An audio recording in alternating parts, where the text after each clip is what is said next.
Hello and welcome to the first Tree of Light concert series pre-concert interview. My name is Judy Pang Markson and I'm the co-artistic director of the concert series.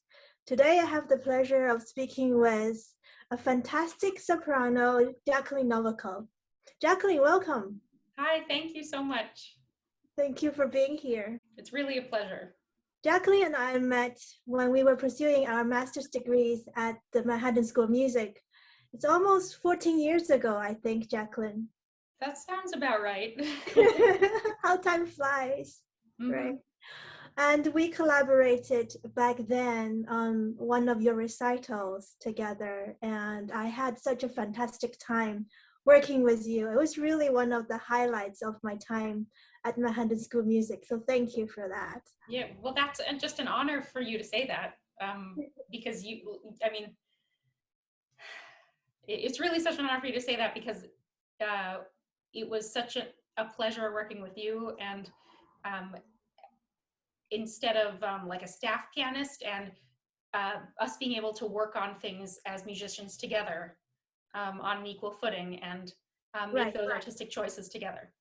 Yes, and we were given an extended period of time to build things up together side by side. So we both grew as musicians as a result. Yeah. And since then, Jacqueline moved to Boston, so we try to make music together as much as we can. So I live in Long Island, and Jacqueline right now still lives in Boston. And we have this rare opportunity coming up to be able to make music for everyone again. So our upcoming concert program, there's a lot of classical pieces, there's a lot of Broadway and a jazz mixture. So it's a really, really interesting dynamic program. And we'll come to that program in a moment. Before that, I'd like to just ask you a few questions, Jacqueline, if you don't mind, about how you started singing. Would you be able to talk a little bit about what interested you in singing in the first place and what kind of events led you to decide that you want to take this up as a profession? Of course. I was actually most interested in dance, ballet, particularly when I was a child.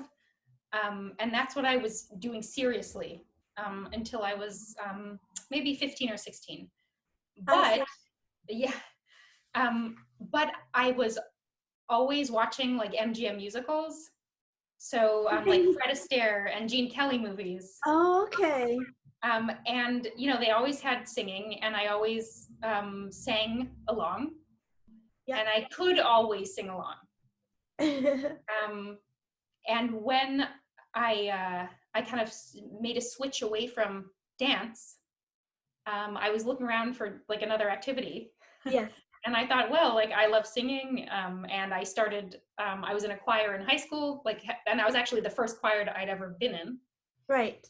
And I switched over to voice lessons, and it was just really a natural fit. I loved singing kind of old American standard songs, and some of those will be in our concert. And I also loved being exposed to classical music, like singing that for the first time. Right. And it's just a wonderful, it feels wonderful, I think, to sing classical music because you're using such an open, full instrument, like in your own body. Right. And it's so satisfying. Beautiful instruments. Thank you. And it was interesting. My mom like remembers the first voice lesson that she sat in on, and she says like, I had no idea that was in you. She asked me like, did I know that? And I said like, well, I like kind of knew, like I knew I could sing, but I never tried doing those things. Right. You even surprised your mom. Yeah. And luckily I had a voice teacher who prepared me for auditions at undergraduate conservatory. Because I really didn't know if I was going to go into singing. But I guess like because of the ballet, like such my strong interest in ballet and dance, like just being artistic in some way was important to me. And even though I wouldn't have described myself as a creative person, but there was just something in me that needed to do music in some way. But I think, of course, you are a creative person. And I guess so. I must be. After all these years, I've come to terms with it. That's right. Now, well, since you mentioned how it influenced you when you were a little girl, I'm wondering, now you're a mom of yourself. You have 3 kids, and how do you balance out between being a mom and pursuing a singing career? Yes, it looks a lot different than I thought it would look. It was important for me to prioritize my family.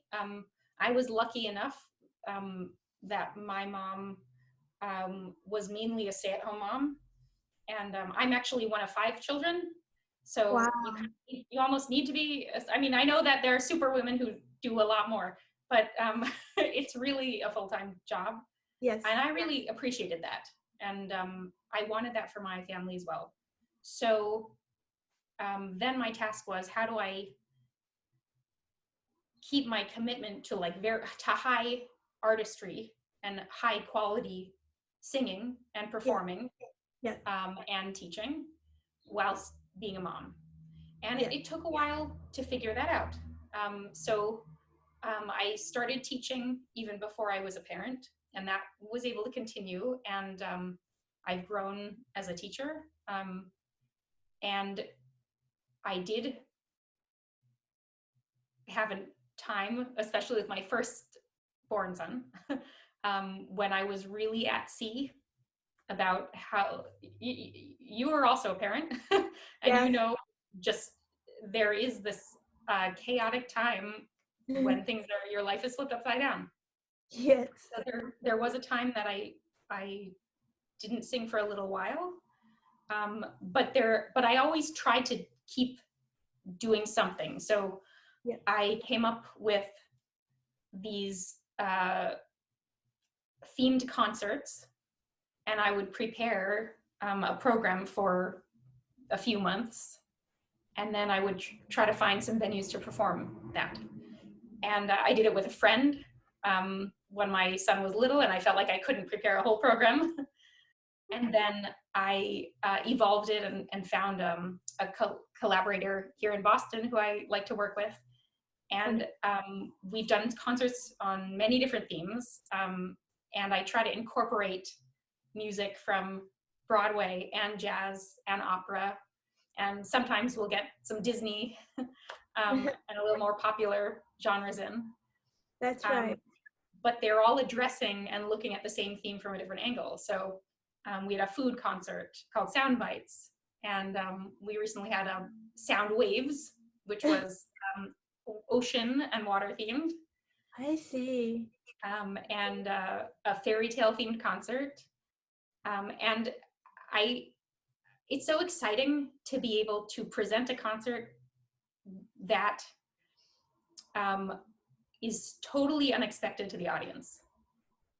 Absolutely. They come to a concert, and I know they're hoping they'll enjoy it. They're hoping it'll be entertaining, but I think it's a lot more entertaining than they suspect, than they anticipate.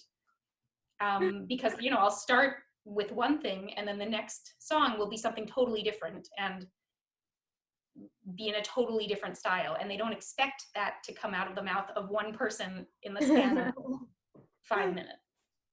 Right. And I think that's a perfect segue for us to go into the program that we are about to present on June 13th. So would you mind talking a little bit about the theme of that particular concert? The theme is Say It With Music, and it is music themed. And I think that it's a really great theme to come back with after we have all been missing live music a lot during the pandemic. Absolutely. Yes. One of the songs, actually the last song on the program, is An die Musik by Franz Schubert. And it's just this ode to the beauty and the, almost, he says in the lyrics, it's holy art, because we're so moved in a way that is beyond words. by music.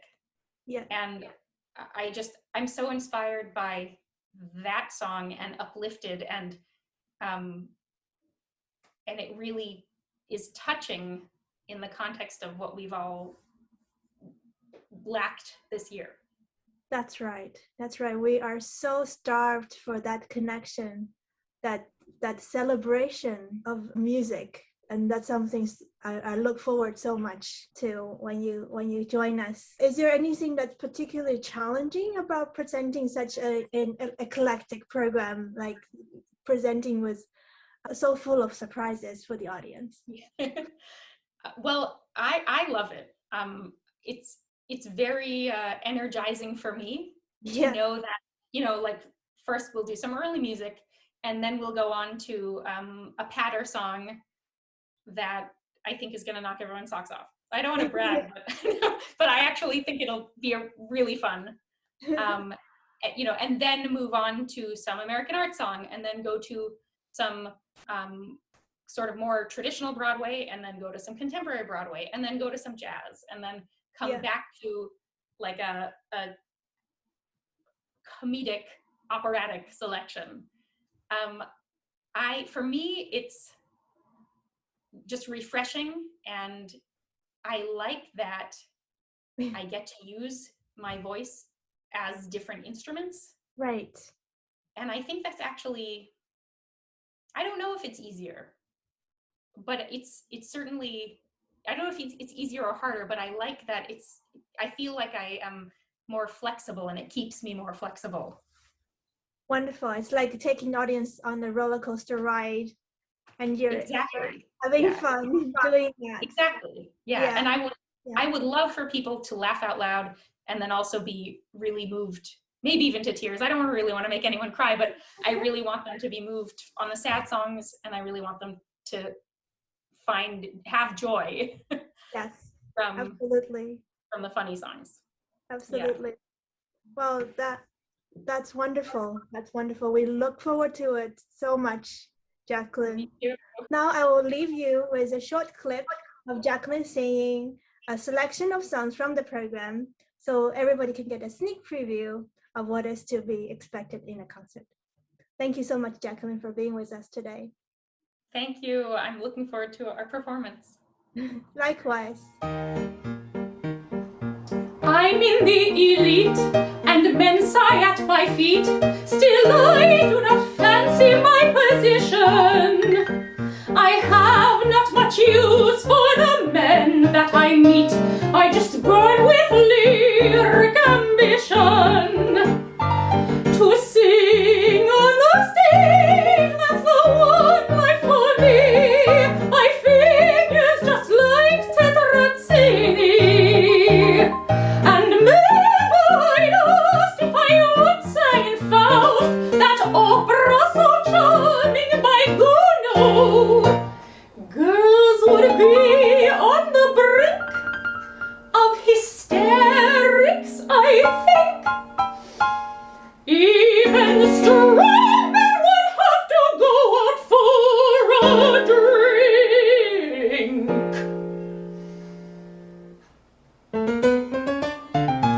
I long to be a prima donna, donna, donna.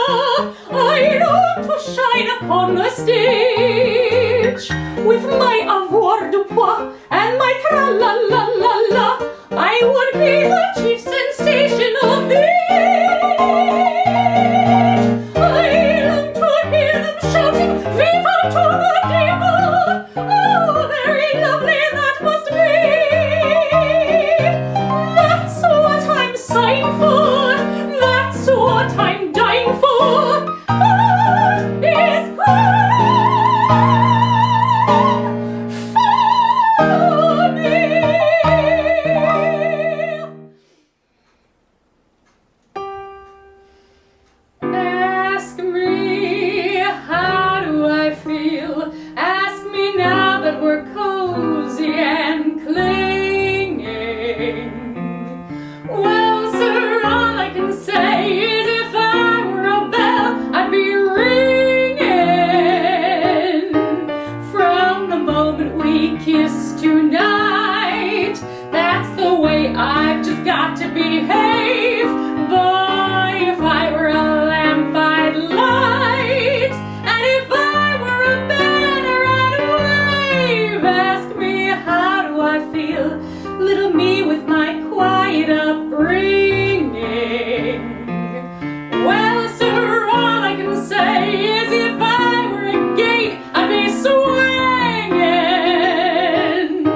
were fondly caressing. Pal, if I were a salad, I know I'd be splashing my dressing. Ask me how to describe this whole beautiful thing. Well, if I were a bell, I'd go ding dong, ding dong, ding.